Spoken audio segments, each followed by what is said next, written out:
ശരിക്കും ഇതിന്റെ ഒരു ഉത്ഭവം പറയട്ടെ. അത് ഇതുവരെ ഒരു ഇന്റർവ്യൂലും പറഞ്ഞിട്ടില്ല.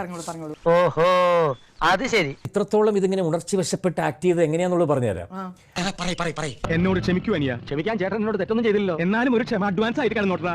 അത് പറയാൻ ഏൽപ്പിച്ചിട്ടുള്ള സുരേഷ് ഗോപി. അപ്പുറത്ത് ഇത് കണ്ട് ഞെട്ടാൻ വേണ്ടിയിട്ട് ലാലു അലക്സ്. അഡ്വാൻസ് ആയിട്ട് ഒരു ക്ഷമ കടന്നോട്ടെ എന്ന് പറഞ്ഞ് ഇതിനായിരുന്നല്ലേ. ഏ സൈഡിൽ ആരാണെന്ന് അറിയാമോ?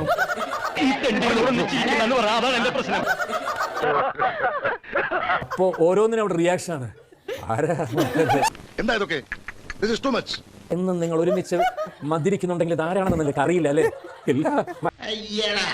ഇന്ത്യൻ എയർഫോഴ്സ്, മറ്റേത് സുപ്രീം കമാൻഡർ, മറ്റേത് ഇത് മോശമില്ലേ? മോശമാകണമല്ലോ. ശ്രീകുമാർ പറഞ്ഞു ഞാൻ ചേട്ടന്റെ പണി. അത് ശരി. ഇതിന്റെ നടുക്ക് പിന്നെ അത്രയെങ്കിലും ഞാനും ചെയ്യണ്ടേ? നീ അധികം വിളയണ്ട മോനെ. ഇതിന് പകരം വെച്ചിട്ടില്ലെങ്കിൽ എന്റെ പേര് തമ്പി എന്നല്ല. ആ ഒരു റിയാക്ഷനിൽ എന്തോ ഒരു സൗണ്ട് വന്നു എന്ന് പറഞ്ഞ് ജയറാം പറയുന്നത് നിങ്ങളുടെ ശ്രദ്ധയിലേക്ക് ഞാൻ ക്ഷണിക്കുകയാണ്. അതിനെ ഒരു രസിപ്പിച്ചതാണ്. കുണ്ടകളൊന്നും കൊണ്ടില്ലേ?